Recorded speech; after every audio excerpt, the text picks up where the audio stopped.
2 septembre 1933. Canaux, relation entre le ciel et la terre, commerce de l'âme qui vit dans la divine volonté, compétition d'amour entre la créature et le Créateur. Je suis toujours le petit atome dans la divine volonté, la nouveau-née à peine née, et je ressens le besoin extrême d'être nourri et élevé dans ses bras paternels. Sinon le vouloir humain se lève en moi pour former sa malheureuse existence. Mon Dieu, aie pitié de moi et ne permets pas que je connaisse ni acquière une vie, si ce n'est celle de la divine volonté. Affligé et oppressé par les privations presque continuelles de mon doux Jésus, qui m'impose un martyre dont Dieu connaît la dureté. Je craignais que ma malheureuse volonté humaine n'obtienne quelque chose de moi. Je ne pouvais plus en supporter davantage. Et mon bien-aimé Jésus, afin de m'infuser du courage, me prit dans ses bras et me dit : « Ma bienheureuse fille, courage, bannis la peur de ton cœur. C'est une arme qui peut tuer ou blesser l'amour et faire perdre la familiarité avec ton Jésus. Et je ne sais, ni ne veux rester sans intimité avec celle qui veut vivre de ma volonté. Ce serait comme si elle ne voulait pas être une seule et même chose avec moi.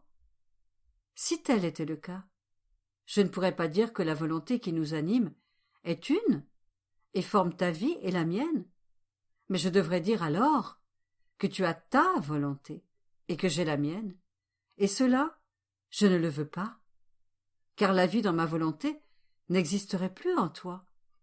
Je veux, au contraire, que pour chacune de tes souffrances, même celle de ma privation, tu appelles toujours ma volonté, de sorte que tous tes actes forment le canal par où elle peut trouver la voie et l'endroit où enfermer ses biens et les faire couler en abondance par le canal que tu as préparé.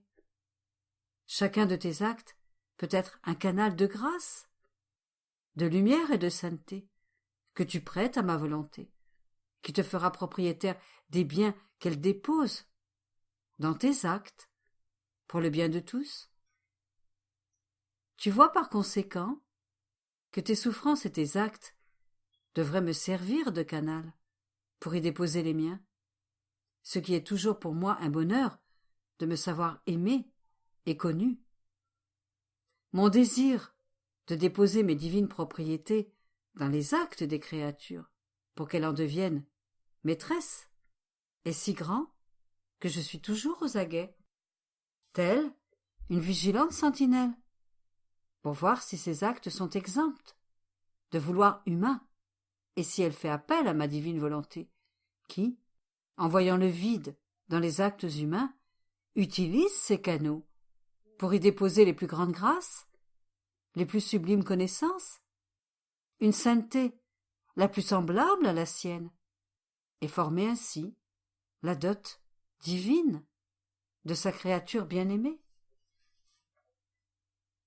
Après quoi, il garda le silence, avant d'ajouter, avec un accent des plus tendres : « Ma fille, tu dois savoir que pour celle qui vit dans ma divine volonté, il n'y a pas de temps à perdre.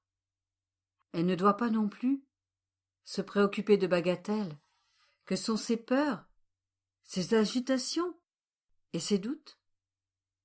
Celle qui possède le meilleur doit laisser de côté le moindre, et celle qui doit prendre le soleil et s'en réjouir ne doit pas s'intéresser aux petites lumières.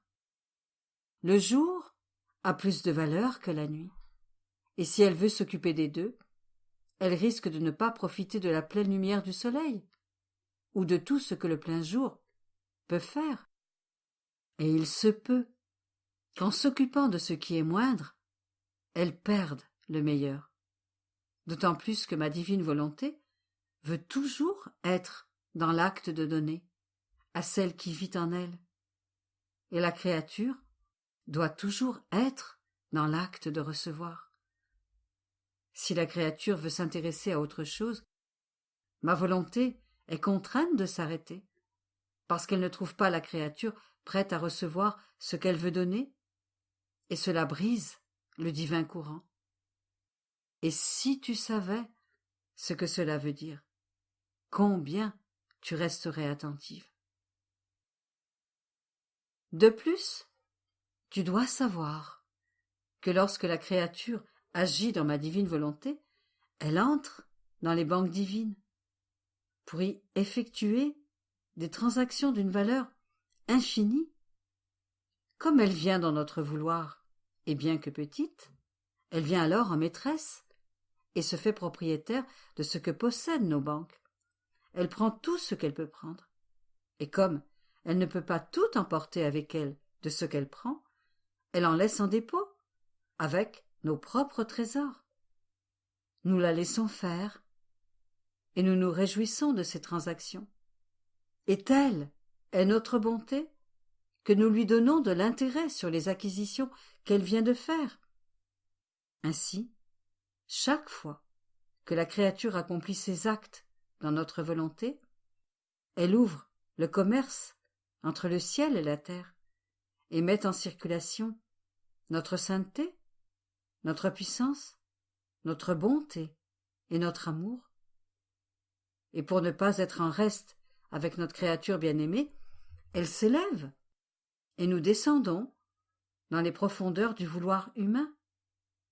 Et, en ouvrant notre commerce, nous faisons l'acquisition de la volonté humaine, une opération que nous désirons beaucoup et qui nous est très agréable. Nous entrons ainsi en compétition avec la créature et nous nous conquérons l'une l'autre. Ma bonne fille, il n'est pas possible que la créature vive dans notre vouloir sans travailler avec nous, et nous avec elle, ou sans nous faire sentir en elle. Ce ne serait plus alors notre vie que nous développerions dans la créature, mais une façon de parler, et non une réalité. La vie a un besoin absolu de mouvement, de se faire sentir, de respirer, palper, parler, donner de la chaleur. Comment une vie peut-elle être étouffée et continuer à être, à vivre et à se faire sentir? Cela est impossible à Dieu, comme à la créature. Par conséquent, ne t'inquiète pas lorsque tu sens que tout est silence en toi. Ce ne sont que de brefs incidents, puisque je ressens moi-même le besoin de te faire sentir que ma vie existe en toi.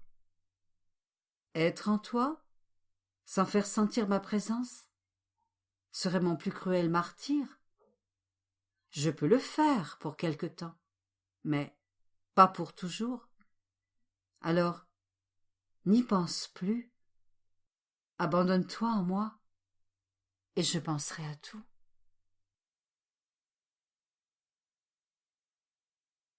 10 septembre 1933. Comment notre Seigneur débourse le prix à payer pour sa divine volonté afin de la donner aux créatures. Le bain dans le divin vouloir.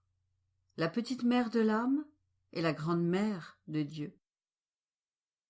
Je suivais la divine volonté dans ses actes de la création comme de la rédemption, où chaque acte avait un lien avec la volonté humaine pour que la volonté divine y ait sa place.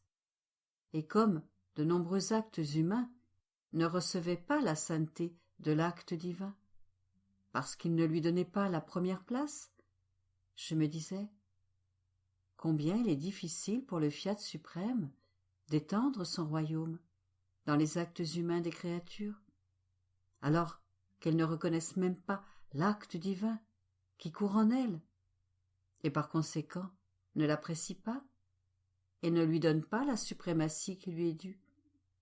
Et les actes humains ressemblent à un peuple sans roi et sans ordre, ennemi des actes divins qui veulent lui donner la vie, et il ne reconnaît pas cette vie qui court en lui. Mon Dieu, me disais-je, comment votre volonté formera-t-elle son royaume? Et mon toujours aimable Jésus, plein de tendresse et d'amour, comme s'il avait besoin de s'épancher, me dit: Bienheureuse fille de ma volonté, il ne fait pourtant aucun doute, et il est plus certain que mon vouloir aura son royaume parmi les créatures, que ma descente du ciel sur la terre fut certaine. Étant roi, il devait constituer le royaume de mon fiat, que l'homme avait rejeté. Ainsi, ma divinité unie à mon humanité est descendue du ciel, afin d'acheter ma divine volonté pour les créatures. Chacun de mes actes était un débours sur le prix à payer, et permettait à la divine majesté de racheter ce que l'homme avait rejeté et perdu. Mes actes, ma souffrance, mes larmes et ma mort elle-même sur la croix n'étaient rien d'autre que le prix à payer pour acheter ma divine volonté et la donner aux créatures. L'achat a eu lieu, le prix a été payé, la divinité l'a accepté, et le paiement a été conclu avec le sacrifice de ma vie. Aussi, comment ce royaume ne viendrait-il pas? Tu dois savoir que puisque mon humanité a travaillé, souffert et prié, mon divin fiat est descendu dans les profondeurs de mes actes humains pour former son royaume. Et comme j'étais la tête, le frère aîné de toutes les générations humaines, le royaume passait à mes membres et jusqu'aux plus petits de mes frères.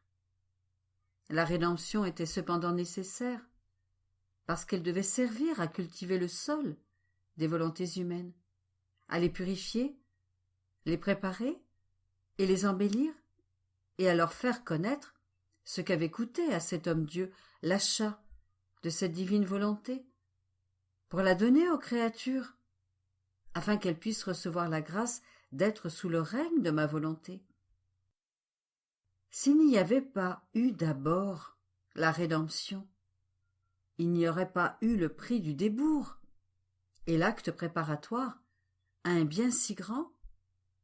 Tu dois savoir que la divinité avait premièrement décrété la rédemption pour que puisse descendre du ciel le royaume de ma divine volonté, l'un devant servir de débours pour l'autre, parce qu'étant divin et d'une valeur infinie, il fallait un homme-dieu pour pouvoir payer et acquérir un vouloir divin afin de le redonner à celui qui l'avait perdu. Sinon, je ne serais pas descendu du ciel uniquement pour le racheter. J'ai plus veillé à restituer les droits à notre volonté offensée et rejetée qu'à la rédemption elle-même. Et je n'aurais pas agi en roi si j'avais mis mes créatures en sûreté, en mettant ma volonté de compter sans lui donner les droits auxquels elle a droit, en lui restituant ce royaume parmi les créatures. Sois donc certaine que c'est pour un dessein si saint que tu souffres et pries. Après quoi, je poursuivis mon immersion dans le divin fiat et ressentais le besoin d'entrer dans sa mère pour y prendre les aliments nécessaires pour nourrir et conserver cette volonté dans mon âme, le nouvel acte qui l'y maintient et le besoin que je ressens également de maintenir ce nouvel acte continuel, ces infinis secours. Je baignais dans sa mère divine lorsque mon cher Jésus ajouta: Bienheureuse fille, la toute petite rivière de mon vouloir, qui est en toi, ressent le besoin de se plonger dans la mer immense de ma volonté. La créature qui vit dans mon vouloir a en elle la petitesse de sa petite mère de mon vouloir, et son immense mère en dehors d'elle-même. Et la petite ressent le besoin de se plonger dans la grande, afin d'agrandir toujours plus sa petite mère. Et, c'est ce qu'elle fait chaque fois qu'elle accomplit un acte dans ma volonté. Elle vient alors se baigner dans la grande et prend ainsi la nourriture, les divins rafraîchissements qui font qu'elle se sent toute renouvelée d'une vie divine nouvelle, et comme ma volonté possède la vertu communicative, elle ne laisse pas sortir la créature de cette grande mer, sans la remplir à ras-bord des actes nouveaux de sa volonté. Tu vois par conséquent que ma volonté attend tes actes pour te donner son bain et te communiquer les nouvelles prérogatives que tu ne possèdes pas encore. Et si tu pouvais savoir ce que signifie un nouveau bain dans la mer de mon divin vouloir, chaque fois qu'une créature se sent renaître d'une vie nouvelle, elle acquiert une connaissance nouvelle sur celui qui l'a créée. Elle se sent plus aimée encore par son Père du ciel, et il s'élève en elle un amour nouveau pour celui qu'elle aime. Bref, c'est alors la fille qui connaît, et veut connaître encore mieux son Père, et ne veut rien connaître sans sa volonté. C'est le divin Père qui appelle sa fille, pour la voir avec lui, afin d'en faire un de ses modèles. Par conséquent, sois attentive, et ne laisse s'échapper aucun acte qui ne prenne possession dans mon fiat suprême. 17 septembre 1933. Comment la divine volonté est le moteur et l'assaillante. Elle donne la vie, elle rappelle à la vie et fait se lever le souvenir de toutes choses. Campement divin. Comment le mouvement de la divine volonté forme sa vie dans la créature. Je suis sous les vagues éternelles du divin vouloir, et il me semble qu'il veut que je fasse attention à ces vagues, que je les reconnaisse, que je les reçoive en moi, que je les aime, afin qu'il me dise « Je suis le vouloir éternel, je suis sur toi, je t'entoure de partout, j'investis ton mouvement, ta respiration et ton cœur pour les faire miens, afin de me créer de l'espace et de pouvoir étendre ma vie en toi. Je suis l'immensité qui veut se restreindre dans la petitesse humaine. Je suis la puissance qui fait ses délices en formant ma vie dans la faiblesse créée. Je suis le Saint qui veut tout sanctifier. Regarde-moi bien, et tu verras ce que je sais faire et ce que je ferai à ton âme. Mon esprit était tout absorbé par le divin vouloir, quand mon toujours aimable Jésus me refit sa petite visite et me dit « Ma bienheureuse fille, ma volonté est le moteur qui, avec constance de fer, assaille la créature de tous côtés, de l'intérieur comme de l'extérieur, pour l'avoir à lui-même et opérer le grand prodige de former en elle sa vie divine. On peut dire qu'il l'a créée pour former et répéter sa vie en elle, et cela à n'importe quel prix.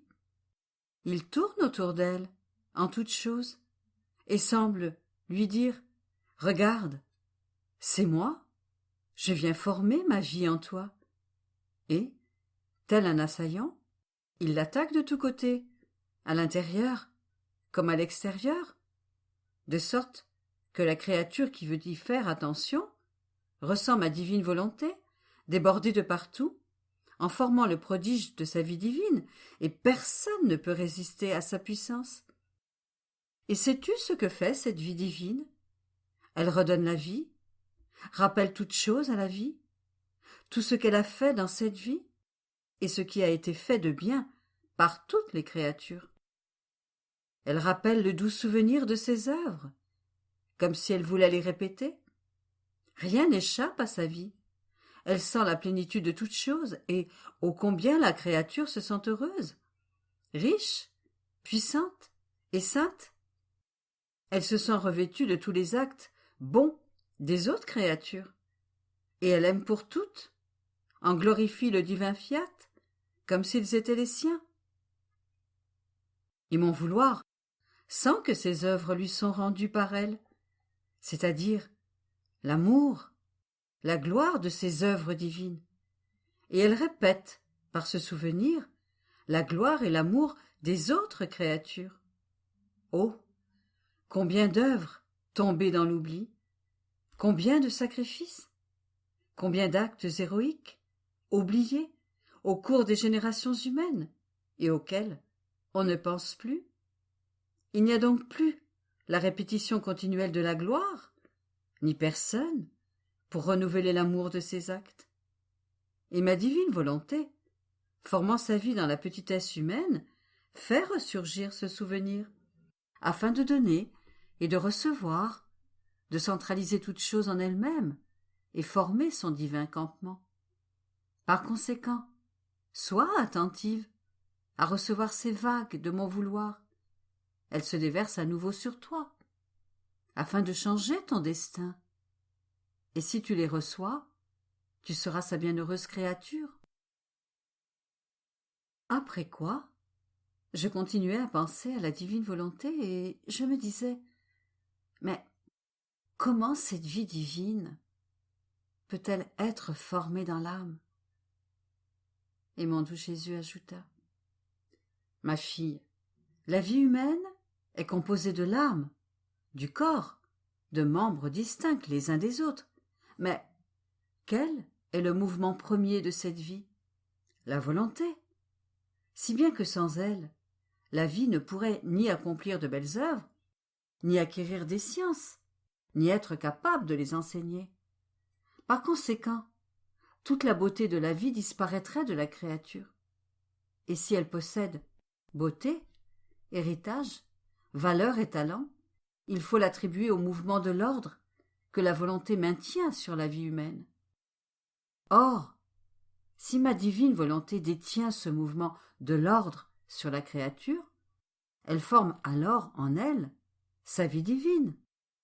Ainsi, pourvu que la créature accepte de recevoir ce mouvement de l'ordre de ma volonté en elle et autour d'elle, comme premier mouvement de tous ses actes, déjà, ma vie divine devient formée et occupe son poste royal dans les profondeurs de l'âme.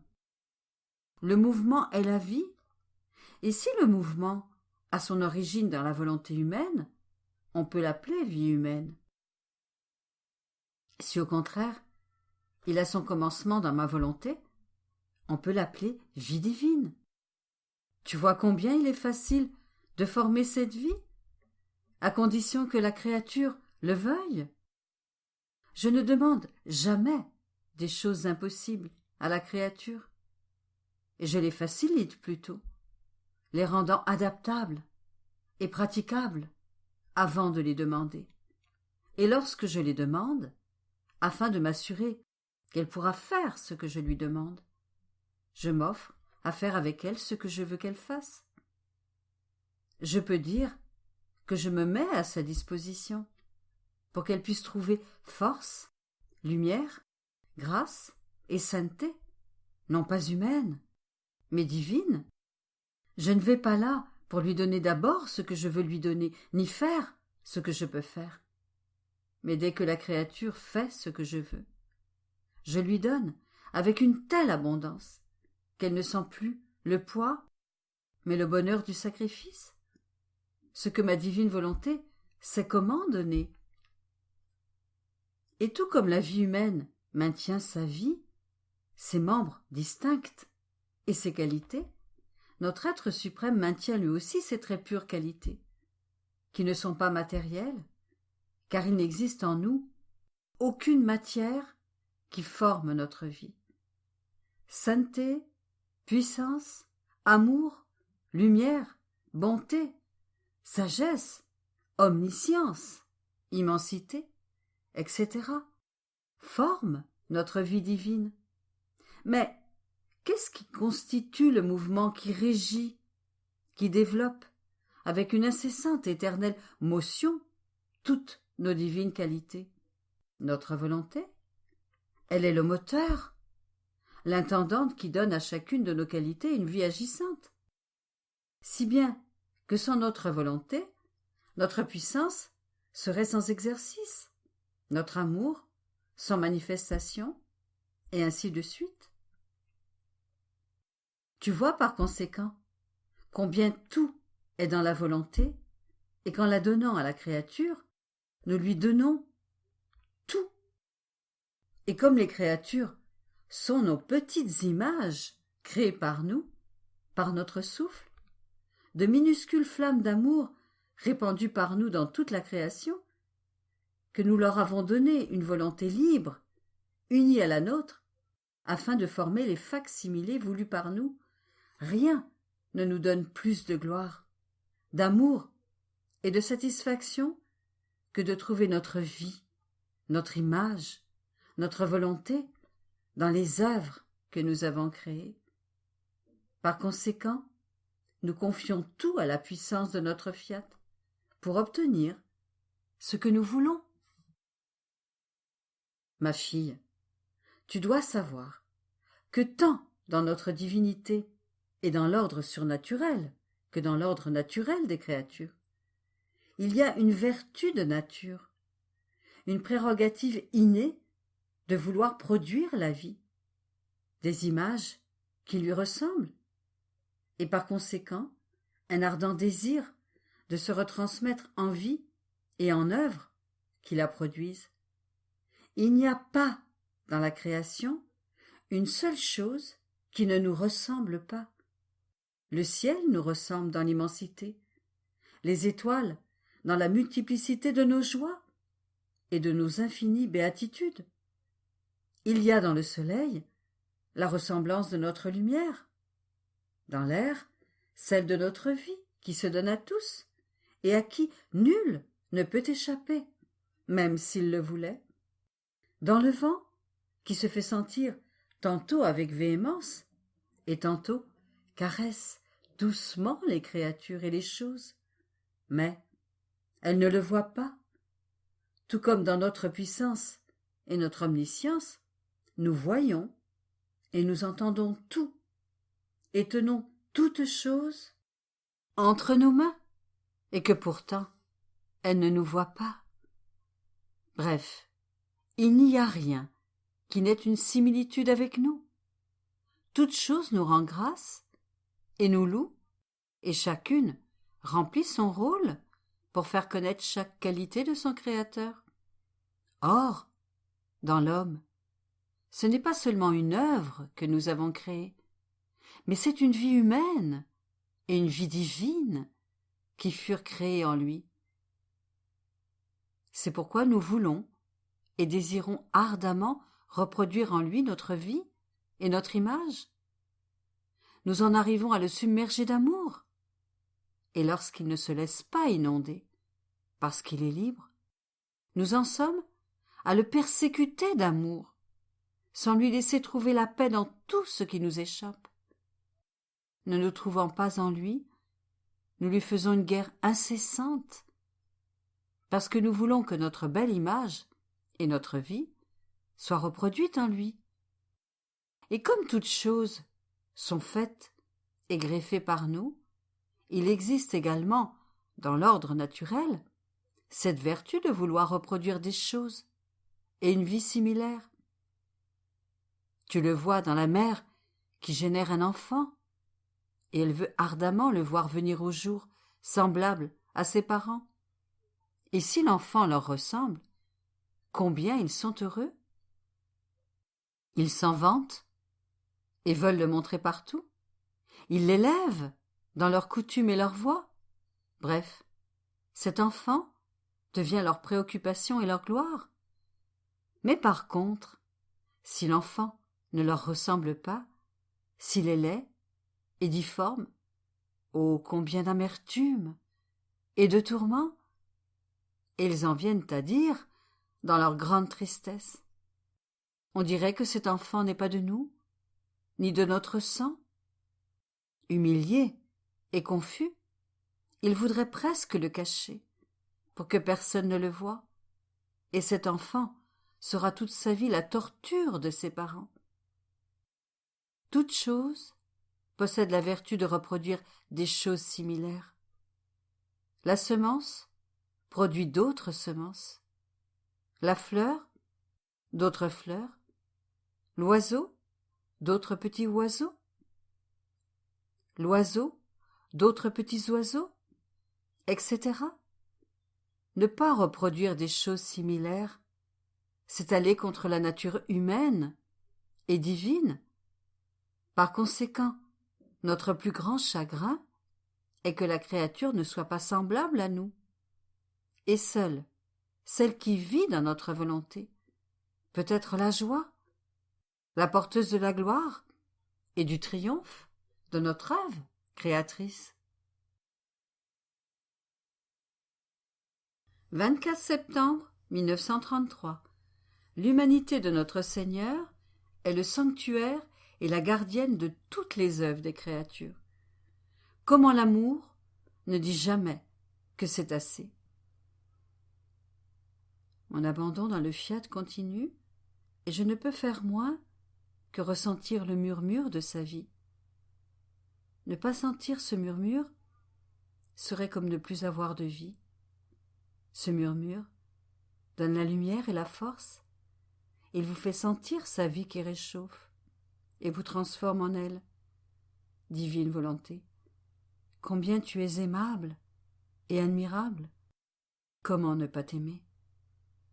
Je suivais ses œuvres qui refluaient vers moi pour m'aimer et me dire « Nous sommes vos œuvres, faites pour vous, prenez-nous, possédez-nous et faites-les vôtres, afin d'avoir dans ce que vous faites un modèle qui est le nôtre. » Je suivais les œuvres de la rédemption lorsque mon doux Jésus me retint et me dit « Ma bonne fille, il y a toujours eu dans toutes nos œuvres des excès d'amour envers l'homme, et l'un n'attendait pas l'autre.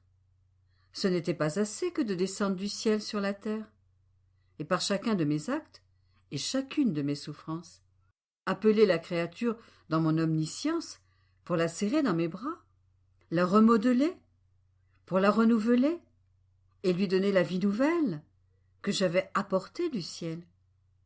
Je l'unissais à moi, pour en faire la progéniture de mon Père céleste. Mais cela ne me suffisait pas encore, et pour assurer encore sa sécurité, je fis de mon humanité la dépositaire des œuvres, des sacrifices et des pas de l'homme. Vois comme je garde tout enfermé en moi, et cela m'amène à l'aimer doublement dans chaque acte que l'homme accomplit.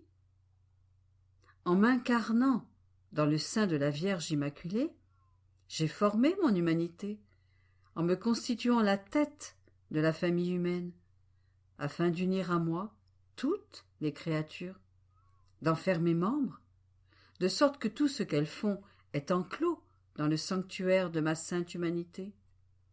Je conserve les biens, qu'ils soient petits ou grands, mais sais-tu pourquoi? C'est qu'en passant par moi, je leur donne la même valeur que s'ils étaient mes œuvres, mes prières et mes sacrifices. La vertu de la tête descend dans les membres. Tout y est mélangé, et je leur donne la valeur de mes mérites, si bien que la créature se retrouve en moi, et que moi qui suis la tête, je me retrouve en elle. Mais peux-tu croire que mon amour ait dit ou dise encore que cela suffit? Ah non, il ne dira jamais c'est assez. La nature de l'amour divin est de toujours former de nouvelles inventions d'amour, afin de donner et de recevoir de l'amour. S'il en était ainsi, il mettrait une limite et enfermerait notre amour dans un cercle divin. Mais non, notre amour est immense, et par nature, il doit toujours aimer.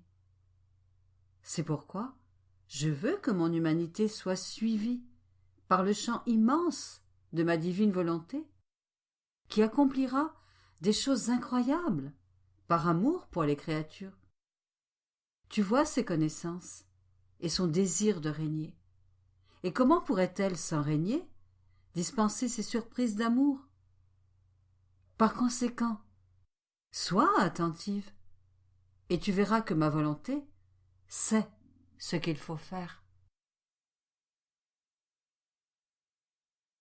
1er octobre 1933. Scènes ravissantes qui font le bonheur de Jésus dans l'âme qui vit en lui. Leur appel continuel vers Dieu et la créature. Le divin vouloir ne me quitte jamais. Il me semble être toujours en moi et au dehors de moi pour me surprendre et mettre son acte en tout ce que je fais, que je prie, souffre, travaille, et même si je dors, il veut me donner son divin repos dans mon sommeil. Il veut toujours avoir quelque chose à faire, et en tout ce que je fais, il m'appelle pour me dire « Fais-moi descendre dans les profondeurs de tes actes, et je te ferai monter dans les hauteurs des miens. Nous serons en compétition, toi pour monter et moi pour descendre. Mais qui pourra dire ce que la divine volonté me fait sentir dans mon âme? Ses excès d'amour, sa condescendance, son continuel intérêt pour ma pauvre âme. J'étais sous l'empire du divin vouloir lorsque mon très grand bien, Jésus, m'inondant à nouveau de lui-même, me dit « Ma bonne fille, rien ne m'émeut et ne me ravit autant que de voir la petitesse humaine sous l'empire de ma volonté.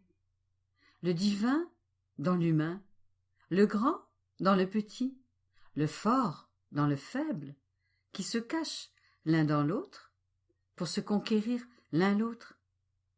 La scène est si belle et si ravissante que j'y trouve les pures joies et le bonheur divin que la créature peut me donner, même si je sais qu'en fait, c'est ma propre volonté qu'elle me donne par le canal de la volonté humaine. Si tu pouvais savoir quel délice j'y trouve, tu te laisserais toujours conquérir par ma volonté. Je peux dire que je quitte le ciel pour connaître les joies très pures que ma divine volonté sait me donner dans le petit cercle de la créature sur la terre. Tu dois savoir que celle qui fait ma volonté et laisse ma vie couler dans ses actes appelle continuellement Dieu et ses attributs, et il se sent continuellement appelé par la créature. Elle l'appelle tantôt parce qu'elle veut sa puissance, tantôt son amour, tantôt sa sainteté, sa lumière, sa bonté, sa paix imperturbable. Bref, elle l'appelle toujours, parce qu'elle veut ce qui est de Dieu, et toujours il attend de pouvoir lui donner en retour ce qu'elle demande. Il se sent appelé, et il l'appelle, afin de lui dire « Y a-t-il autre chose que tu veux avoir de mon être divin? Prends ce que tu veux. D'ailleurs, déjà alors que tu m'appelles, je prépare pour toi ma puissance, mon amour, ma lumière, ma sainteté, tout ce qui est nécessaire dans ton acte. Si bien que Dieu appelle l'âme, et l'âme appelle Dieu. Et c'est un appel mutuel, pour donner et pour recevoir. Et Dieu, afin de donner, forme la vie de ma volonté dans la créature, la fait grandir, et former le doux enchantement du Créateur lui-même.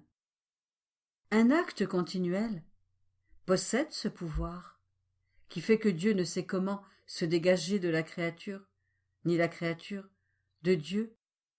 Ils ressentent le besoin irrésistible de rester attachés l'un à l'autre, et seule ma volonté sait produire ces actes continuels qui jamais ne cessent et forment le caractère véritable de la vie dans ma volonté. À l'inverse, un caractère changeant, une œuvre brisée, sont le signe d'un vouloir humain qui ne procure ni fermeté, ni paix, et ne sait produire qu'épines et amertume.